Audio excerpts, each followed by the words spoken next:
Last week, I told you about NRA commentator Billy Johnson, who said that he doesn't want people calling shooters shooters anymore because they may also have used a car in the middle of using a gun to kill people, or maybe it was the bullets rather than the gun itself that killed the people. Anyway, he didn't want shooters called shooters. Now, another NRA news commentator named Dom Rasso is equating laws to regulate guns to laws that enforced segregation and outlawed interracial marriage, called Jim Crow laws. Here is the video clip and audio of Dom Rasso making this case.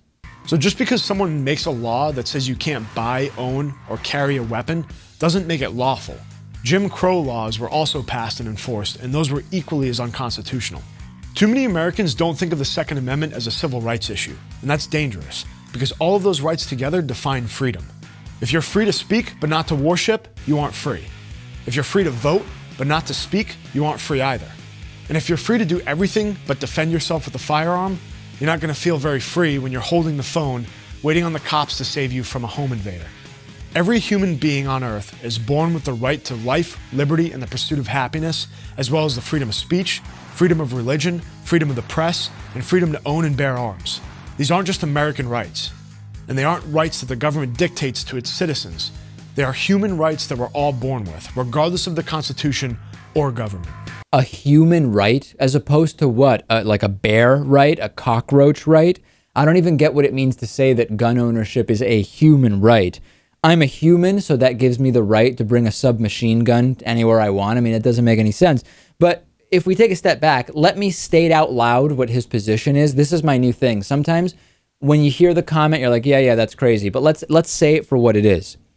Efforts to pull back American gun culture gone insane are the same as Jim Crow laws, which prevented a black person from marrying a white person.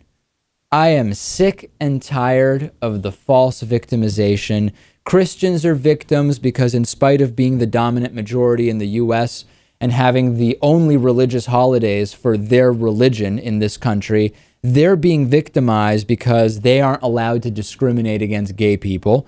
Any gun safety laws are like Jim Crow laws because somehow that's victimizing gun owners.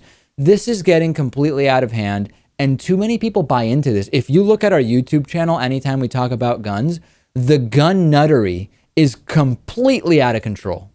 Well, I'm actually going to agree with the point he was trying to make on the Jim Crow comparison, because he said that just because a government passes something and enforces it, it doesn't mean that it's right or lawful. You're spot on, Lewis, which is right. He has he's taken the grain of truth and made it apply to something it shouldn't.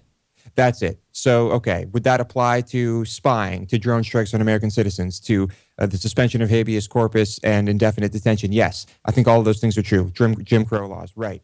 But I think we should be able to own guns, David. I think everyone should be able to own a gun, but we can't because there is a gun violence epidemic in this country. And the only way to stop it, it seems, is to have stricter gun control and to make sure that guns don't get into the hands of people who are going to use them to kill other people. Well said. And it was just a typical tactic, which is you say something at the beginning that people will agree with broadly, right? Just because a law is passed doesn't mean that it is a legal law. That's true. Sometimes laws are determined to be unconstitutional.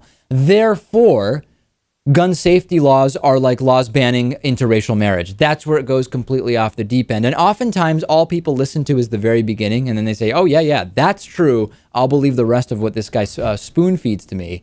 And unfortunately, that's problematic. Next, we will talk to Crispin Sartwell about the left-right political spectrum in this country.